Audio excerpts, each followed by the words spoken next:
Bonjour les élèves de 3e AS du cycle collégial. Je vous présente la série numéro 3 des exercices d'SVT, la réponse immunitaire. Première partie, restitution des connaissances. أعزائي التلاميذ نقدم لكم السلسلة الثالثة من تمارين الاستجابة المناعية.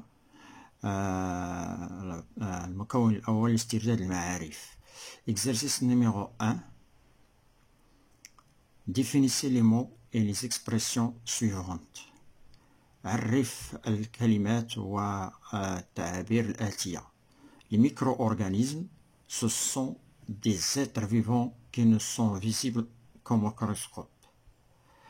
Des êtres vivants aussi, il y a une autre définition, ce sont les micro-organismes, ce sont des êtres vivants invisibles à l'œil nu. المتعديات المجهرية هي كائنات حية التي لا ترى إلا بالمجهر.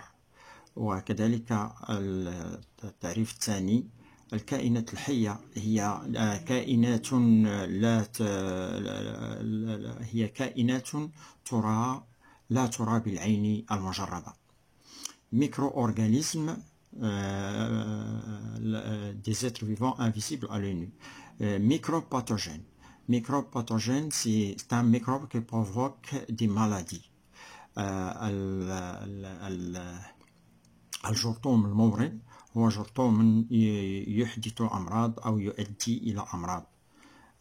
Infection microbienne, pénétration des microbes dans l'organisme. خمش جرثومي أو إصابة جرثومية هي دخول الجراثيم داخل الجسم. asepsie هي الإنقاء. asepsie الإنقاء. Méthode préventive qui consiste à éliminer les microbes pathogènes de l'environnement pour éviter une contamination. الإنقاء هي طريقة وقائية التي تعتمد على إزالة الجراثيم الممرضة من الوسط لتفادي العدوى. Deuxième exercice. Cochez, ici, répondre par vrai ou faux. Répondre par vrai ou faux et corriger si nécessaire. Alors, un antibiotique est un produit chimique qui traite des maladies bactériennes. جيب بصحيح أو خطأ وصحح إذا دعت الضرورة إلى ذلك. Un antibiotique est un produit chimique qui traite les maladies bactériennes. Faux, c'est une préposition qui est fausse. Alors, المولد المضاد هنا المولد عفوا المضاد الحيوي. un antibiotique المضاد الحيوي وهو produit مادة كيميائية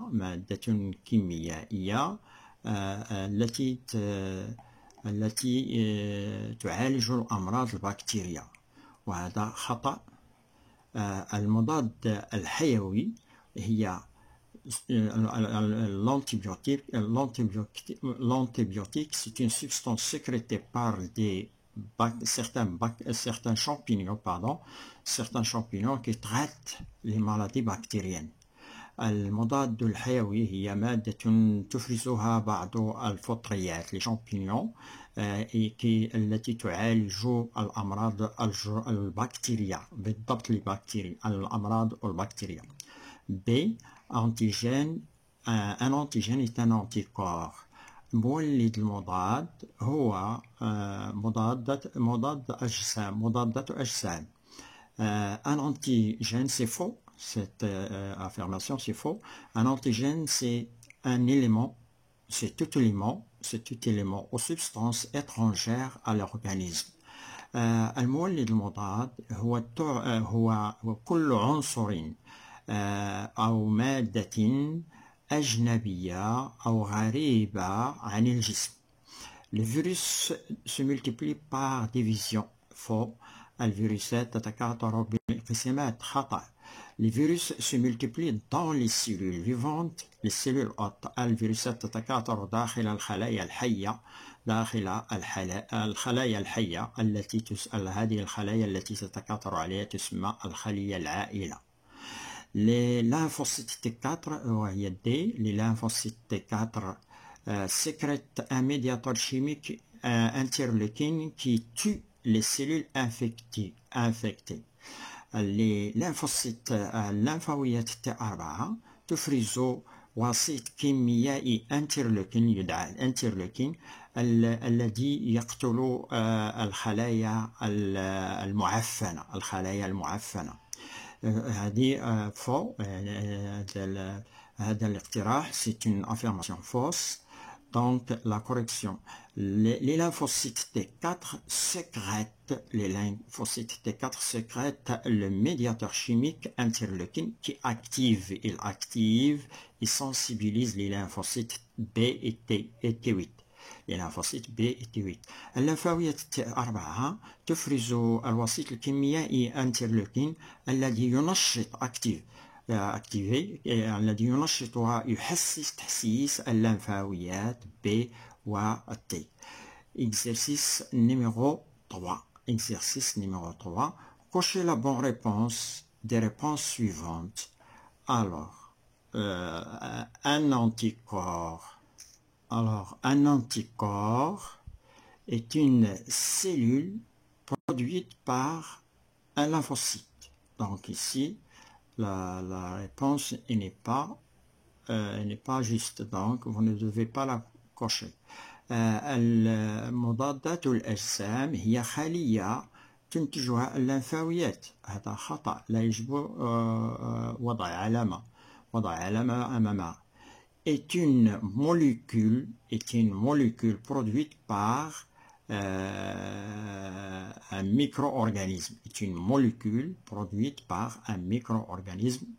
Donc هي جزيئة تنتجها المتعديات المجهرية. خطأ كذلك. Est capable de neutraliser un antigène. Coché. Donc c'est juste, il faut cocher. وهو قادر على القضاء على المولد المضاد. قادر على القضاء على المولد المضاد. المضادات الأجسام قادرة على القضاء على المولد المضاد. فوكوشي ويجب هنا وضع العلامة. Est une molécule invisible à l'œil nu. نعم، وهي جزيئة غير مرئية بالعين المجردة. يجب وضع علامة. Une réaction inflammatoire. ثانيا الاقتراح الثاني والاقتراحات الثاني. Une réaction inflammatoire est الاستجابة الالتهابية هي. Une réaction rapide. نعم، donc il faut cocher. C'est une استجابة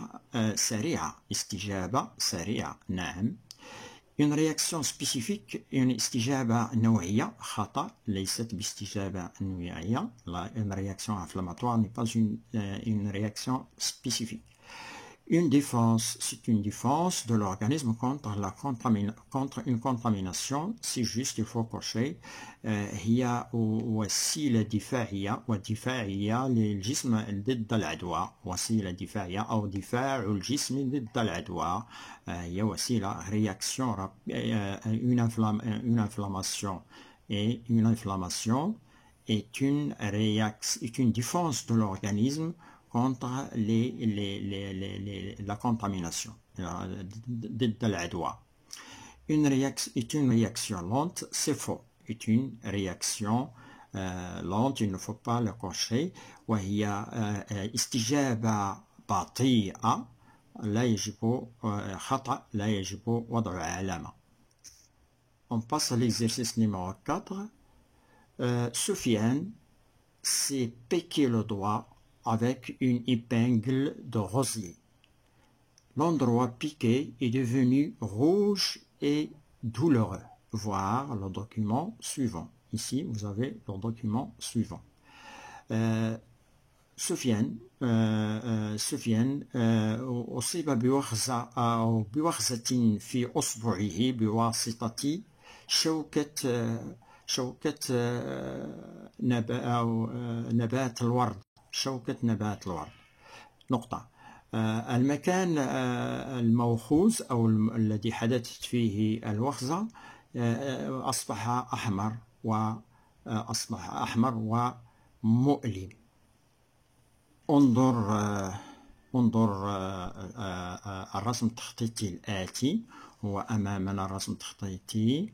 أصبع أحمد أصبح مؤلما وأحمر، وهنا مقطع في جلد أحمد وإبرة إبين دو غوزيي، وبكتيريات دخلت مع دخول الإبرة. وهنا B une réaction inflammatoire في داخل الجلد. ما يحدث هنا في مستوى الأنسجة الداخلية. هنا وعاء دموي بكرياته الحمراء وب les phagocytes. Donc ici vous avez des vaisseaux sanguins. La peau, c'est une coupe au niveau de la peau avec des vaisseaux sanguins et les phagocytes et les bactéries introduites par une épine de rosier. L'épine de rosier. Ici en B, vous avez une réaction inflammatoire rapide qui est rapide au niveau de la peau, c'est-à-dire au niveau de la peau de Sofiane. Alors, première question que vous apparaît au-dessous, ici, expliquez comment le doigt de Sofiane a été contaminé. Expliquez comment le doigt de Sofiane a été contaminé. اشرح كيف تمت عدوى أصبع سفيان. Le doigt de Sofiane a été contaminé. Il a été contaminé par la pénétration de l'épine de rosier souillée par les bactéries. كيف تمت العدوى؟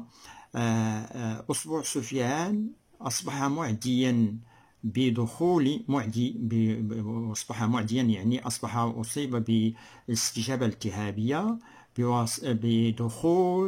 بدخول الإبرة أو الشوكة، بدخول شوكة نبات الورد الملطخة بالبكتيريا. هنا شوكة كانت ملطخة بالبكتيريا ودخلت. Deuxième question, expliquez ce que deviennent les bactéries dans l'organisme. اشرح ماذا يحدث للبكتيريات داخل الجسم. Dans l'organisme, les bactéries sont neutralisées par la réponse immunitaire naturelle, spécifique ou spécifique. في الجسم البكتيريات تهدم ويقضى عليها بواسطة الاستجابة المناعاتية الطبيعية أو بواسطة الاستجابة المناعاتية النوعية spécifique النوعية. Troisième question, décrivez la réaction inflammatoire réalisée en B. Décrivez هنا صف الاستجابة الالتهابية المنجزة في B.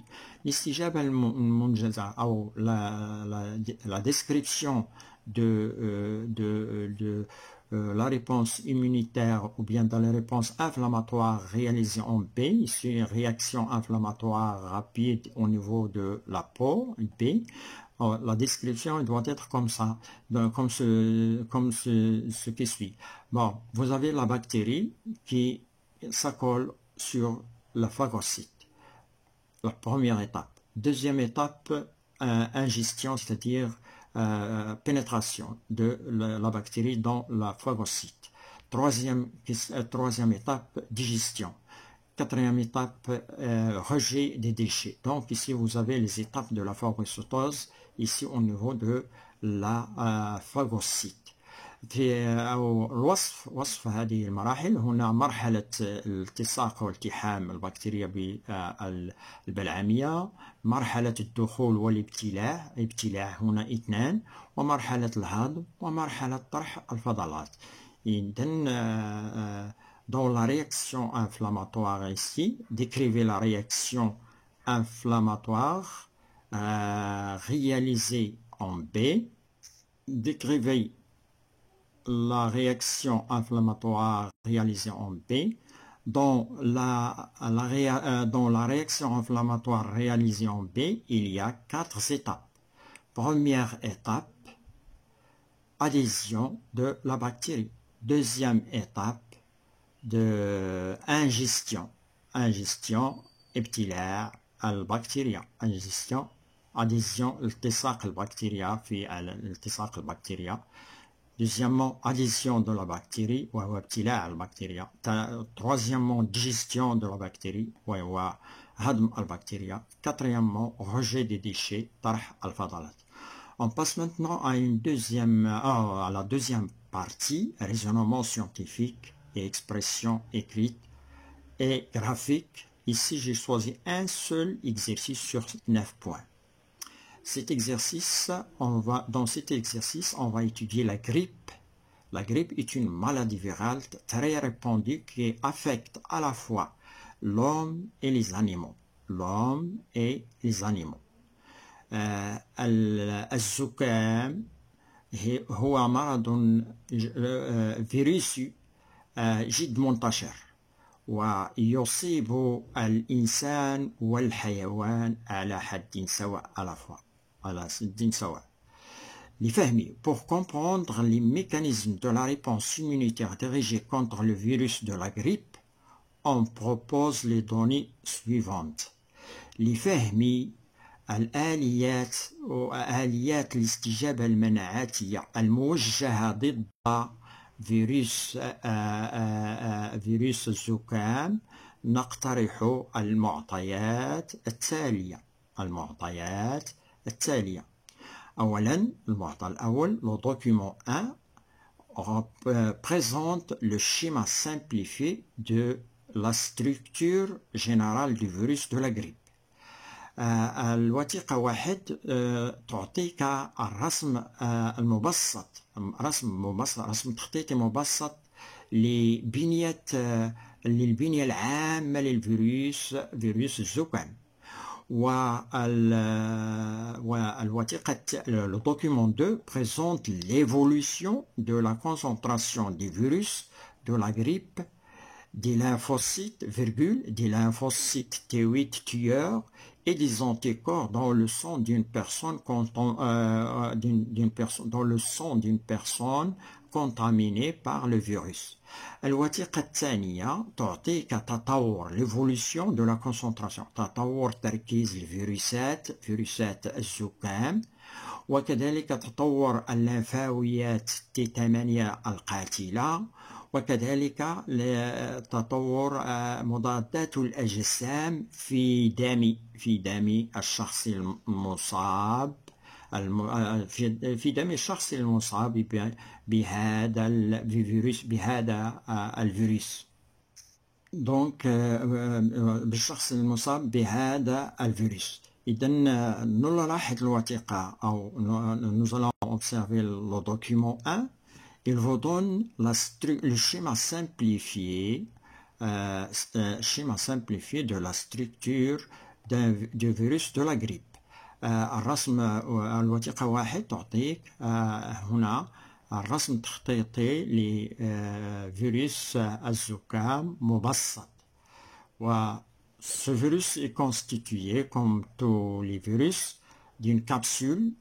C'est une enveloppe que l'on appelle la capsule, qui est constituée des protéines externes qui sont sous forme des épines ou bien des bâtonnets avec un gonflement au niveau de leur tête, ici, des bâtonnets.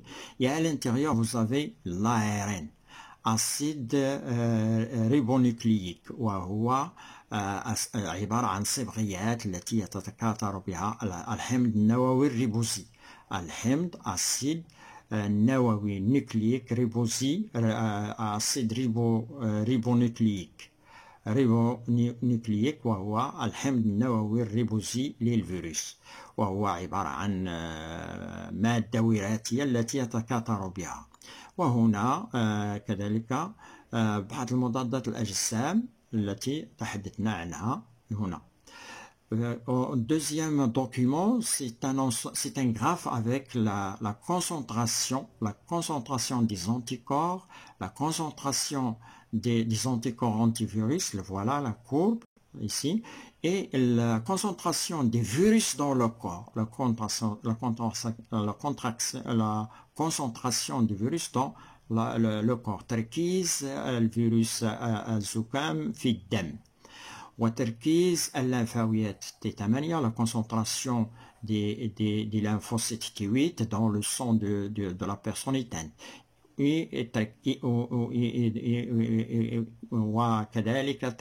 وكذلك تركيز مضادات الأجسام، يعني la concentration des anticorps antivirus. Donc ici vous avez, lorsque un virus pénètre dans le corps, il va y avoir la concentration des lymphocytes T8, il va y avoir des anticorps. Les anticorps, on va voir quel est leur rôle. Alors voilà.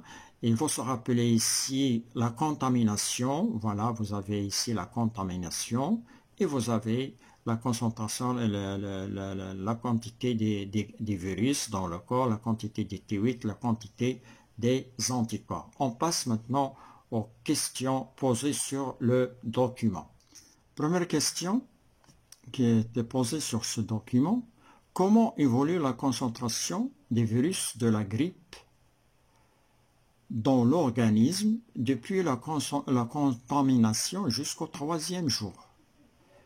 Je reprends la phrase. Comment évolue la concentration des virus de la grippe dans l'organisme depuis la contamination jusqu'au 3e jour?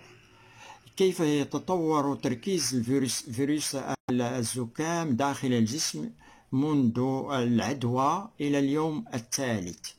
Alors, nous revenons sur le document. Comment évolue la concentration des virus de la grippe à partir de la contamination jusqu'au 3e jour? Voilà le 3e jour. Vous avez ici l'évolution, c'est-à-dire que le nombre de virus de la grippe dans l'organisme augmente très vite. Une courbe qui augmente très vite. Alors la réponse, ça sera: dans l'organisme, depuis la contamination jusqu'au 3e jour, la concentration des virus de la grippe augmente très vite dans l'organisme, depuis la contamination jusqu'au 3e jour. Deuxième question, quand est-ce que les lymphocytes T8 apparaissent dans l'organisme? Quand est-ce que les lymphocytes T8 apparaissent dans l'organisme? Revenons sur le schéma. Sur le schéma, vous voyez que les lymphocytes T8, la courbe des lymphocytes T8 ne commence qu'après 2 jours. Donc ici, vous avez la contamination et les lymphocytes T8 n'apparaissent que après 2 jours de la contamination. À quoi est dû à quoi est dû ce retard? Ce retard est dû au temps de reconnaissance des lymphocytes T8 au virus de la grippe. Alors, quand est-ce que les lymphocytes T8 apparaissent dans l'organisme? Les lymphocytes T8 apparaissent dans l'organisme au 2e jour de la contamination. Troisième question. Ici, à quoi est dû ce retard que j'ai expliqué? À quoi est dû ce retard des lymphocytes T8? À quoi est dû ce retard? Pourquoi ils n'apparaissent pas en même temps avec le virus, avec la pénétration du virus dans dans le corps. Et c'est ça le problème, c'est nous allons répondre à quoi est de ce retard. إلى ماذا يرجع هذا تأخير ظهور الليمفاويات T8 إلى اليوم الثاني. Le retard d'apparition des lymphocytes T8 le retard d'apparition des lymphocytes T8 est dû au temps de reconnaissance et de sensibilisation des lymphocytes T8 au virus de la grippe.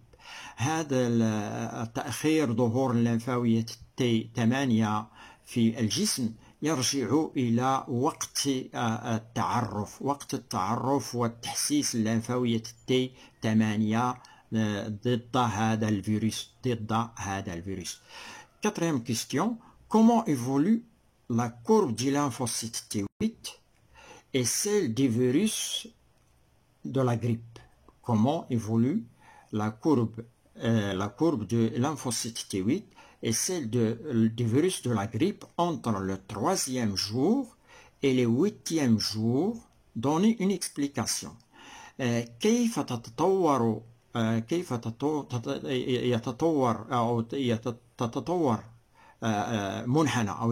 منحنى الليمفاوية T8 كيف يتطور منحنى الليمفاوية T8 ومنحنى الفيروسات ما بين اليوم الثالث واليوم الثامن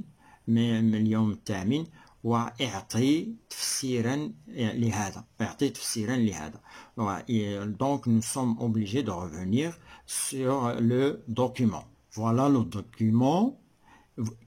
Comment évolue la courbe des lymphocytes T8? Voilà la courbe du lymphocyte T8 et la courbe du virus entre le 3e jour d'ici, le 3e jour, et le 8e, ici, dans cet intervalle. Comment évolue la courbe du virus? Voilà, les virus 3e jour, ou bien le 4e jour, pardon, les virus 4e jour et 8e jour, entre 4 et jour, l'intervalle, entre cet intervalle. Les virus diminuent, voilà, vous avez la courbe qui diminue progressivement. La courbe des lymphocytes T8, il est au 4e jour, ils sont ici. Donc, ils augmentent. La courbe augmente de T8 et la courbe du virus diminue. Expliquez ça. L'explication, c'est que les lymphocytes se multiplient, ils se transforment en tueurs, en LT tueurs, qui vont tuer les virus et qui diminuent, les virus diminuent par destruction des lymphocytes T8. تطور منحنى الفيروسات من اليوم الرابع إلى اليوم الثامن. المنحنى الفيروسات ينخفض وينقص ومنحنى الليمفاوية T8 يزداد.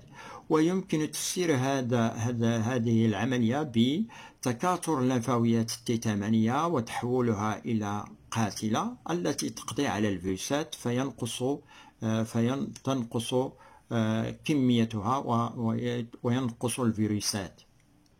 Alors, je reprends la question. Comment évolue la courbe du lymphocyte T8 et celle du virus de la grippe entre le 3e et le 8e jour? Donnez une explication. Ça se peut le 3e ou bien le 4e ici. Il faut signaler qu'il est ici le 4e. Entre le 4e ici. Alors ici, on a corrigé. Comment évolue la courbe des lymphocytes T8 et celle du virus de la grippe entre le 4e jour et le 8e jour? Donnez une explication. Entre le 4e jour et le 8e jour, la courbe de lymphocytes T8 augmente, on a dit ça, il croît, et celle de la concentration du virus diminue, décroît.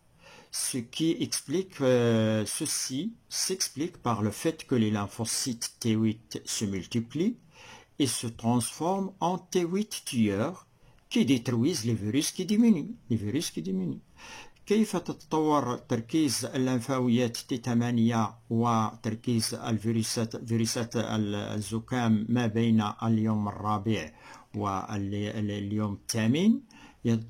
هنا ما بين اليوم الرابع واليوم الثامن منحنى اللمفاويات T8 يزداد ويتصاعد، ومنحنى الفيروسات ينقص وينخفض وهذا يمكن تفسيره بأن اللمفاويات T8 تتكاثر وتتحول إلى لمفاويات قاتلة التي تقضي على الفيروس وينقص الفيروس.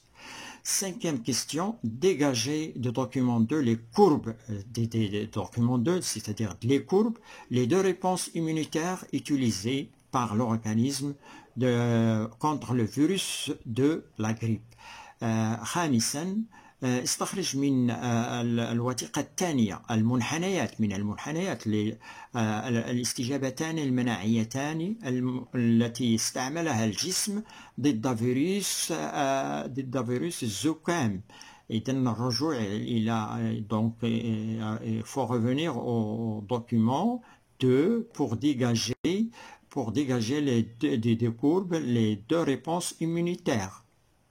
Voilà le document 2, les deux réponses immunitaires. Vous voyez les LT8. Là, il y a une apparition des LT8.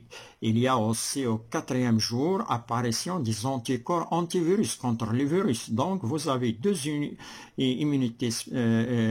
réponses immunitaires, une réponse immunitaire cellulaire T8 et une réponse immunitaire anticorps. هنا في هذا المنحنى نستخلص أن هناك نوعان من الاستجابة المناعاتية، الاستجابة المناعاتية الخلوية والاستجابة المناعاتية الخلطية. Cinquième question, dégager de document 2 des courbes. On a dit les deux réponses immunitaires utilisées par l'organisme contre le virus de la grippe. Donc les deux réponses immunitaires utilisées par l'organisme contre le virus de la grippe sont la réponse immunitaire cellulaire avec les LT8 et la réponse immunitaire hémorale avec les anticorps anti-grippe. Maintenant, on passe à un deuxième problème pour connaître le rôle des réponses, des deux réponses, le rôle des réponses immunitaires cellulaires T8 et hémorales anticorps antivirus. On réalise des expériences d'injection de virus de la grippe à des souris comme dans le tableau suivant. Ici, vous avez un tableau dans lequel on fait des injections de virus. On injecte des virus à des rats, les virus de la grippe évidemment. Alors, pour connaître le rôle des réponses immunitaires cellulaires, humorales et anticorps,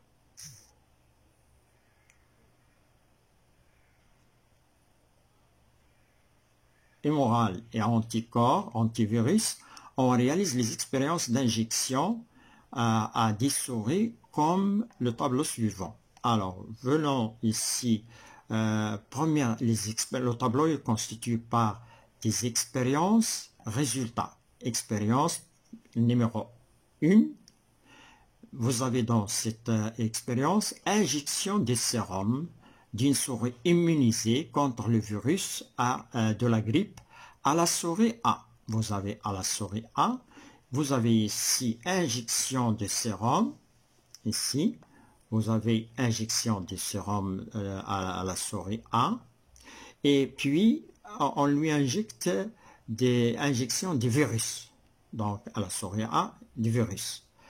Les anticorps ici, ils ont été transplantés ou bien transférés d'une souris immunisée évidemment contre le virus de la grippe. Le résultat obtenu, et dans le résultat, arrêt de la multiplication du virus de la grippe, sans disparition du virus de la grippe. Voilà, ici il y a arrêt de la multiplication du virus dans ce cas-là, lorsqu'on injecte un sérum antivirus à une souris A, puis on lui injecte des virus de la grippe mortelle, on constate qu'il y a arrêt de la multiplication du virus dans le sang de la souris sans disparition de l'organisme. عندما نحقن المصل الذي يحتوي على مضادة أجسام ضد مصل فأر ممنع ضد الزكام. عندما نحقن هذا المصل لفأر A ثم نحقنه بفيروسات الزكام الممرضة، سنجد بأن في دم هذا الفأر A سنجد أن التكاثر إيقاف التكاثر arrêt de la multiplication، أن المضادات الأجسام والمصل أدى إلى إيقاف تكاثر الفيروس داخل الجسم دون اختفائه من الجسم. لا يختفي من الجسم، ولكن المضادات الأجسام توقف تكاثر هذا الفيروس، تكاثر فيروس الزكام. نمر إلى التجربة الثانية، expérience 2. On passe à l'expérience 2. Donc on a dit ici dans la première expérience, les anticorps ont arrêté la multiplication du virus sans qu'il disparaisse de l'organisme. Injection des lymphocytes T8 ici, au lieu d'injecter du sérum, on a injecté les lymphocytes T8 d'une souris immunisée. Ici, immunisée, toujours elle est immunisée. Et il y a une petite remarque ici, je dois la signaler à la fin. À la souris B, puis on lui injecte des virus de la grippe. Qu'est-ce qu'on constate? Destruction du virus de la grippe. Ici, il y a une destruction du virus de la grippe par les T8. Voilà, vous avez T8, destruction des cellules de la grippe. Ici, il y a tout simplement un blocage, un arrêt de la multiplication sans disparition. Alors, il y a une petite remarque ici que les souris utilisées ici sont nées. Ils sont nés dans les deux cas. Ils sont nés sans thymus. Vous avez ici sans thymus. Les virus, les souris, ils n'ont pas de thymus. Pourquoi? Parce que s'ils ont des thymus, on va y avoir les T8, leurs T8 propres T8 vont lutter ou non contre le virus. Ça dépend de leur immunité. C'est pourquoi on les a choisis sans thymus, c'est-à-dire qu'ils ne doivent pas produire leur propre T8 contre le virus. Pour être sûr que les T8 qui sont injectés, c'est eux qui ont conduit à détruire le virus. هنا ملاحظة أن جميع الفئران التي حقنت لها الفيروسات والتي حقنت بمضادات الأجسام بالمصل وباللمفاويات التي 8 هي مولودة بدون غدة سعترية. لماذا؟ لأن الغدة السعترية هي التي تكون وتنضج فيها اللمفاويات T8.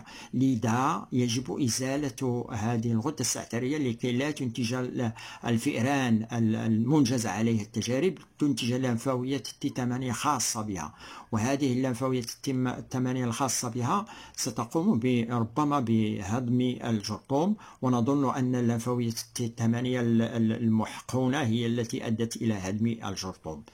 إذن هذه ملاحظة أساسية. On passe maintenant aux questions sur les deux expériences. Analyser chaque expérience et répondre aux questions. Alors, l'analyse, on a fait l'analyse. Pourquoi on a utilisé dans les deux expériences des souris nées sans thymus؟ لماذا استعملنا في التجربتين فئران مولودة بدون الغدة السعترية؟ Parce que les souris ici, sont nées sans thymus. On les a utilisés, on a utilisé parce que les souris non nées sans thymus ne produisent pas les lymphocytes T agissant sur le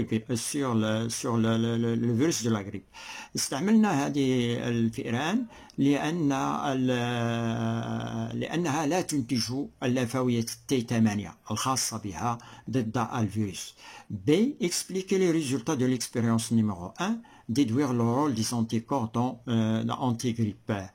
يشرح نتيجة تجربة واحد استنتج منها دور المضادات الأجسام ضد الفيروس. هنا Dans l'expérience numéro 1, on a obtenu l'arrêt de la multiplication du virus de la grippe. حصلنا على عدم تكاثر أو توقف تكاثر الفيروسات، توقف تكاثر الفيروس الزكام في جسم الفأر واحد. هذا توقف. Dans l'expérience numéro 1, on a obtenu l'arrêt de la multiplication du virus de la grippe dans le corps de la souris 1. S'explique par la formation. Ceci s'explique par la formation du complexe antigène-anticorps. Ici, هذا التوقف يمكن شرحه بالمركب المنيع أنتيجين مولد مضادات الأجسام التي أدت إلى توقف التكاثر أدت إلى توقف التكاثر antigène anticorps entraînant le blocage de la multiplication du virus de la grippe dans la cellule de son appareil respiratoire puisqu'il s'agit de la grippe. التي إذن هنا تكون المركب المنيع الذي يؤدي إلى تكبيل الفيروس ومنعه من التكاثر، بلوكاج ومنعه من التكاثر داخل الخلايا الجهاز التنفسي للفأر. Expliquer les résultats de l'expérience numéro 2 et déduire le rôle du lymphocyte T8. اشرح نتائج التجربة الثانية واستنتج دور الليمفاوية T8. Dans l'expérience numéro 2, on a obtenu une destruction de la grippe, du virus de la grippe. Cette neutralisation est due au lymphocyte et est faite par les lymphocytes T8. في التجربة الثانية حصلنا على هدم والقضاء على الفيروسات الزكام بواسطة الليمفاويات T8. Dernière question, déduire la voie immunitaire responsable de la neutralisation des virus de la grippe. استنتج المسلك المناعي المسؤول عن هدم والقضاء على الفيروس الزكام. La voie immunitaire qui détruit les virus de la grippe, c'est la voie immunitaire cellulaire. المسلك هنا ترجمة المسلك المناعي الذي تم به القضاء على الفيروس الزكام هو المسلك المناعي الخلوي. Et merci d'avoir suivi cette vidéo.